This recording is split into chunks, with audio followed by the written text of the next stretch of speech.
2 ನಿಮಿಷ ಸುಮ್ಮನಿರು.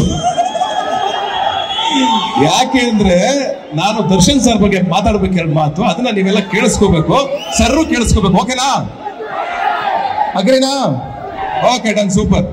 ಮೊದಲನೇದಾಗಿ ಟ್ರೈಲರ್ ಲಾಂಚ್ ಬರಬೇಕು ಅಂತ ಸರ್ ಹತ್ರ ಹೋದಾಗ ಫಸ್ಟ್ ಹೇಳಿದ್ ನನಗೆ ಬೆಳ್ಳಿಪುರವಾಗಿ ಹೋಗಿದ್ದೆ ಶ್ರೀರಂಗಪಟ್ಟಣಕ್ಕೆ.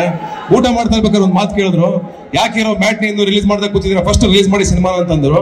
ಅವಾಗ ನಾನು ಸರ್ ಟ್ರೈಲರ್ ಲಾಂಚ್ ಬರ್ಬೇಕು ನೀವು ಅಂದೆ. ಹೀರೋ ನೀವು ಕರೆಯೋದೇ ಬೇಡ, ನಾ ಬರ್ತೀನಿ, ನೀವು ಲಾಂಚ್ ಮಾಡಿ ಸಿನಿಮಾನ ಅಂತಂದ್ರು. ಅದಾದ್ಮೇಲೆ ಫೋನ್ ಮಾಡಿದೆ ನಾನು, ರಚಿತಾ ಅವ್ರು ಆಲ್ರೆಡಿ ಮಾತಾಡಿದ್ರು. ಆಮೇಲೆ ಫೋನ್ ಮಾಡಿದೆ ನಾನು, ಮಾಡಿದ ತಕ್ಷಣ ಒಂದೇ ಒಂದು ಮಾತಾಡಿದ್ರು, ಹೀರೋ ಯಾವ ಡೇಟ್ ಆದ್ರೂ ಮಾಡಿ ನಾ ಬರ್ತೀನಿ, ರಚಿತಾ ಅವ್ರು ಇದ್ದೀರಾ, ರಚಿತಾ ಅವ್ರು ಇದ್ದಾರೆ, ನೀವಿದ್ದೀರಾ, ನೀವಿಬ್ಬರಿಗೋಸ್ಕರ 100% ಬರ್ತೀನಿ ಅಂತಂದ್ರು. ಬಂದಿದ್ದಾರೆ.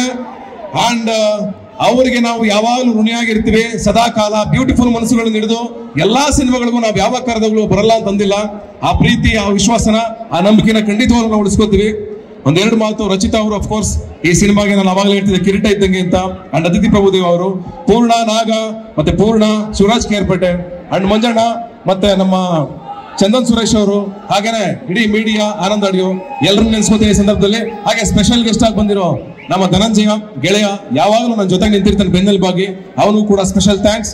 ಹಾಗೆ ಕಡೆಯದಾಗಿ ಎಲ್ಲರ ಜೊತೆಲೂ ಬೆಂಬಲವಾಗಿ ನಿಂತ್ಕೊಂಡು ಅವ್ರನ್ನ ಪ್ರೀತಿಸೋರ್ ಜೊತೆಗೆ ಪಕ್ಕದಲ್ಲೇ ಇರ್ತೀನಿ ನಾನು ಸದಾ ಅಂತ ಬಂದಿದ್ದಾರೆ. ಇವತ್ತು ನಾವು ಬರೋವರೆಗೂ, ಸರ್ ಬರೋವರೆಗೂ ಮಾತ್ರ ನಮ್ಮ ಪ್ರೋಗ್ರಾಮ್ ಆಗಿತ್ತು, ಮ್ಯಾಟ್ನಿನ್ ಆಗಿತ್ತು.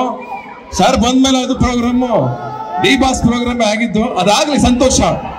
ಅವ್ರು ಇದ್ ಕಡೆ ಒಂದು ಸೆಲೆಬ್ರೇಷನ್, ಆ ಸೆಲೆಬ್ರೇಷನ್ ಬೇಕು. ಅಫ್ಕೋರ್ಸ್ ಇವತ್ತು ಮ್ಯಾಟ್ನಿಗೆ ಒಂದು ದೊಡ್ಡ ಶಕ್ತಿ ಸಿಕ್ಕಿದೆ. ಅಫ್ಕೋರ್ಸ್ ಮ್ಯಾಟ್ನಿ ಇವತ್ತು ದೊಡ್ಡ ಮಟ್ಟಕ್ಕೆ ರೀಚ್ ಆಗಿದೆ.